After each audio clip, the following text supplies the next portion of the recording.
K R Saju തിരുവനന്തപുരത്ത് നിന്ന്, D Dhanasumod ഡൽഹിയിൽ നിന്നും ചേരുന്നു. സാജു, ഈ ജംബോ കമ്മിറ്റിയിലേക്ക് പോകാനുണ്ടാവുന്ന സാഹചര്യം എന്താണ്? ഇപ്പോൾ കേരളത്തിലെ കോൺഗ്രസിനകത്ത് സമീപകാലത്ത് നമ്മൾ കേട്ട ചർച്ച അതിന്റെ കമ്മിറ്റികളുടെ വലിപ്പം കുറയ്ക്കണം എന്നതിനെക്കുറിച്ച്, സെമി കേഡറാവണം എന്നതിനെക്കുറിച്ചൊക്കെയായിരുന്നു.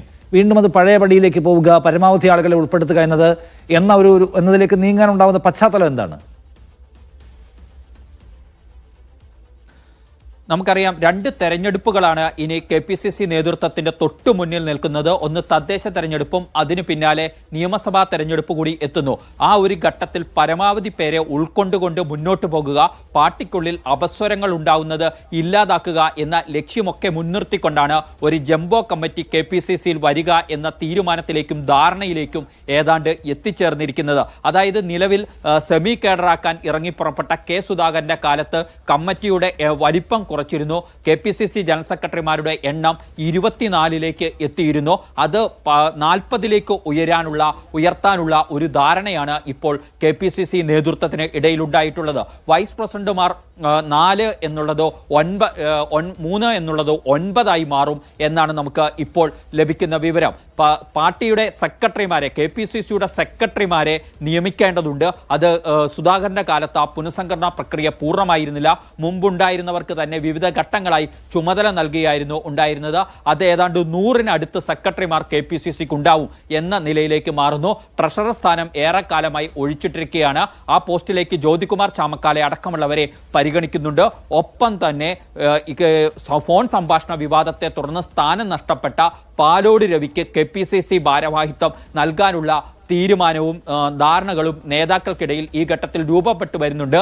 ഈ പട്ടികയിൽ അന്തിമമായ ധാരണകൾ ഇനിയും രൂപം കൊള്ളേണ്ടതുണ്ട്. അതിന്റെ ഏറ്റവും പ്രധാനപ്പെട്ട കാര്യം, DCC അധ്യക്ഷ സ്ഥാനത്തു നിന്നും ഒഴിവാക്കപ്പെടുന്നവരെ കൂടി ഈ പട്ടികയിലേക്ക് ഉൾപ്പെടുത്തേണ്ടതുണ്ട്. KPCC ഭാരവാഹിത്വത്തിലേക്ക് അവരെ കൂടി ഉൾക്കൊണ്ട് മാത്രമേ മുന്നോട്ട് പോകാൻ കഴിയുള്ളൂ. ഒപ്പം തന്നെ കെ സുധാകരന് മുമ്പുണ്ടായിരുന്ന ഘട്ടത്തിൽ പല DCCകളെയും നയിച്ചിരുന്നവർക്ക് ഇപ്പോൾ ഭാരവാഹിത്വമില്ല. അങ്ങനെയുള്ളവരെ അടക്കം ഉൾക്കൊണ്ടുകൊണ്ട് മുന്നോട്ട് പോകേണ്ടതുണ്ട്. യൂത്ത് കോൺഗ്രസിന്റെ മുൻ സംസ്ഥാന നേതൃനിരയിൽ ഉണ്ടായിരുന്ന പലർക്കും ഭാരവാഹിത്വമില്ല. അത്തരം ആളുകളെ എങ്ങനെ ഉൾക്കൊള്ളാം എന്നതടക്കം പരിഗണിച്ചുകൊണ്ട് വേണം KPCC പുനഃസംഘടന പൂർത്തിയാക്കാൻ. അതിനാൽ ആദ്യം തന്നെ അന്തിമമായി തീരുമാനം വേണ്ടത് DCC അധ്യക്ഷന്മാരുടെ കാര്യത്തിലാണ്. അതുണ്ടാകുന്നതിന് പിന്നാലെയാണ് ഇപ്പുറത്തെ KPCC പുനഃസംഘടനയിൽ പൂർണ്ണമായ ധാരണ ആ പട്ടികയിൽ ഉണ്ടാകുകയുള്ളൂ. പക്ഷേ ജംബോ കമ്മിറ്റി ആയിരിക്കും എന്ന കാര്യത്തിൽ ഒരു സംശയവും വേണ്ട.